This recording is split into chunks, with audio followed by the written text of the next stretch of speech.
Mr. Nico Kleynhans for coming through to our studios for the last time for 2023. Yes. Good morning to you and also to the listeners.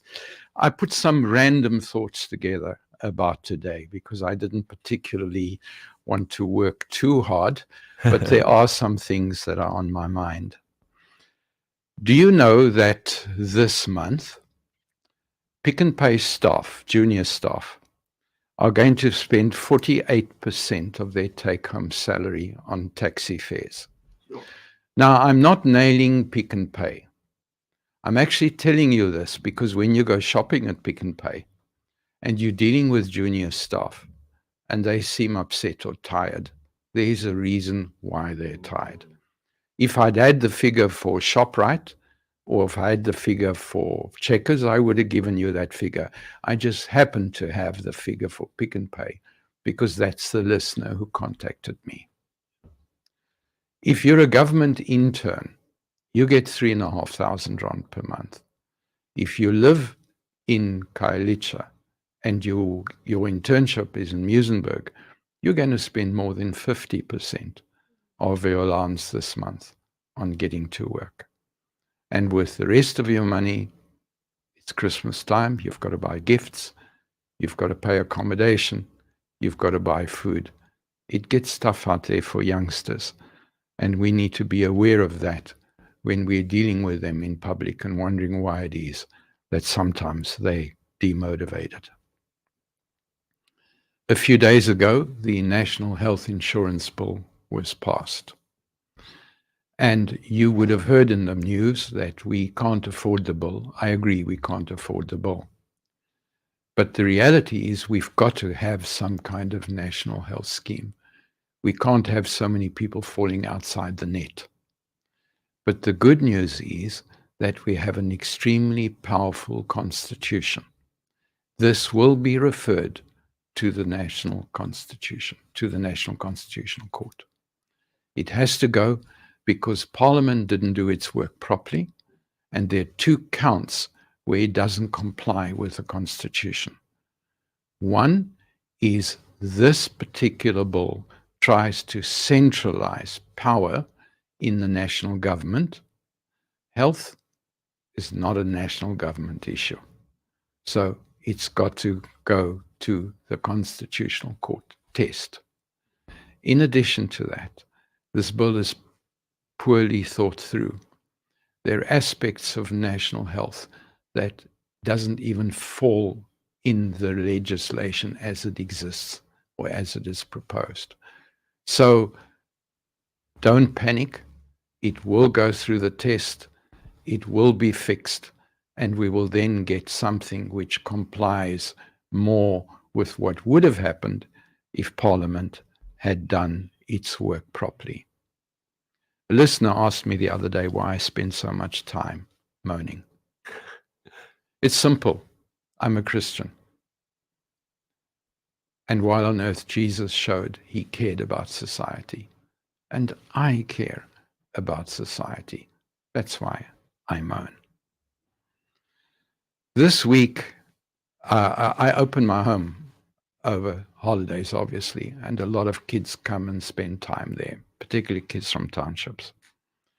And one of the youngsters told me he'd had a nightmare the night before. And in his dream, I had been beaten up by a gangster who took my phone. And he was apologizing to me because he wasn't strong enough to protect me. What hit me about that dream was this young kid has learnt an important lesson. He's learnt that love is a verb. Love means you care. And so when something bad happens to somebody and you know that person, it affects you. So that young man has learnt a lesson that we all need to be learning. And I wish more adults would learn that love is a verb. Now let's touch on Cape Town. I love the city. It's a beautiful city. So the other day, I decided to visit the waterfront. Waterfront has got 8,000 parking bays. And I got there and there were no parking bays available. And there were 500 or 600 other drivers who were trying to get parking as well. So I abandoned it and I went home. And then I realized that we are fortunate, because how many cities have got one spot where 8,000 drivers can park? And they park there because it's safe. And it is an environment where they can bring their kids and feel safe, where they can shop and be safe. That's why I love so much of Cape Town, because it is a city like no other one in South Africa, and why I would not like to live anywhere else. Last night, I went back to the waterfront, and of the 8,000 parking bays available, there were 300 left, because there were over 7,000 families already celebrating living in Cape Town. And I guess since the South Africans haven't yet arrived in Cape Town, I can only imagine what our holiday season is going to look like. But they're positive things. Those Cape Town, non-Cape Town drivers are going to get traffic fines. They're going to share the burden of living in Cape Town for a while.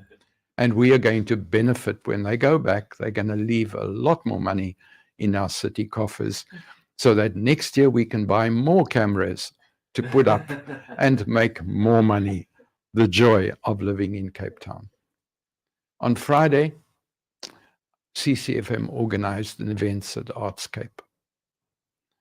And they invited 100 partners to be present. And off I went to see what it was that CCFM was trying to do. And what they had done was look at who shares the vision with CCFM. What are those organizations? What are they trying to do? And so for a short while, for 3 hours, we were able to network with each other. And I must say, I was impressed. I even liked the politician who was present. He was a big fellow. He was also an ex-rugby player. And I got a new vision of why it is that South African rugby is as strong as it is. Because I'm telling you now, if I had a rugby ball and a man that size came running towards me, I would have held it out and say, yeah, it's a donation, take the ball, just leave me alone. But I got a vision of what powerful Christian community is in Cape Town, what it is we're trying to do. And I left giving thanks to God for living in this particular city. The schools, the reports are out. In my clan, there are 4 scholars, and I've watched them grow up from kindergarten right up now to the point where one is about to graduate from high school.